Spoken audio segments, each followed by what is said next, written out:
ហើយមានតម្លៃធូរថ្លៃនៅកួងជើទៅដល់កួងជើហើយខ្ញុំគិតថាហាងមួយកន្លែងហ្នឹងគឺបងប្អូនអត់គួរម្លងទេបងប្អូនពីផ្លូវទៅពីធានហោទៅកន្លែងហ្នឹងជិះត្រឹមតែកន្លះម៉ោងទេដើមនៅហ្នឹងមានរហូតដល់10គីឡូ8គីឡូតែបើនិយាយពីសាច់វិញគឺផ្អែមហើយឆ្ងាញ់ fresh មែនតើបងប្អូនរស់នៅហ្នឹងកន្លះគីឡូ299យួនអញ្ចឹងបើយើងចែកគុណទៅ1គីឡូត្រឹមតែ80រៀលជាងទេហើយគឺគេធ្វើឲ្យយើងហ្មងអត់មានឆាកអីទេបងប្អូនខ្ញុំពិតជាចូលចិត្តមែនតើតែបើនិយាយពីក្តាមអីគេនំប៉័ងអីហ្នឹងគឺនៅហ្នឹងគឺខ្ញុំអត់ចេះញ៉ាំទេខ្ញុំចេះញ៉ាំតែនៀកបកងនៀកចឹងទៅឲ្យបងប្អូនអាស្អីគេនេះអត់ចេះញ៉ាំទេតែប្លែកហើយបើនិយាយពីខ្យងនិយាយពីអីគេនៅហ្នឹងគឺ yes បងប្អូនជាពិសេសកុំមុំលងឲ្យសោះអាខ្យងប៉ារ៉ាទឹកស៊ីអ៊ូដែលខ្ញុំដាក់មិញហ្នឹងណាហើយបើនិយាយពីនេះវិញគឺសាល់ម៉ុនរបស់គេឆ្ងាញ់ខុសពីសាល់ម៉ុនរបស់យើងខ្ញុំញ៉ាំទៅដូចជាមិនមែនថៃសាល់ម៉ុនទេហើយនេះគឺខ្ញុំធ្វើពីរសជាតិបងប្អូន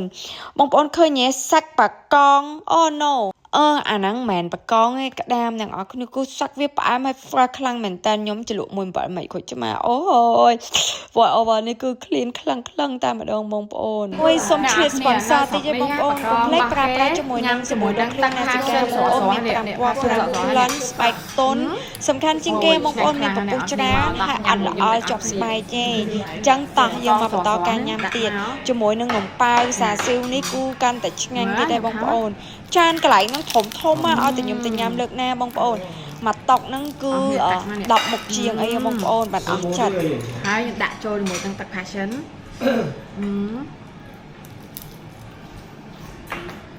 ងាញ់ណាស់អូអ្នកមើលវាឡៃ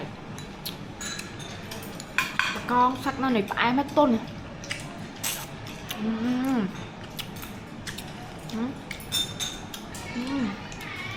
អូnó ở cái lia nhưng mà ở tia đây những cái lon này ở cái nhiều trong dòng sông cay á ná 300 thở này wow nè nè ở cái nhiều mà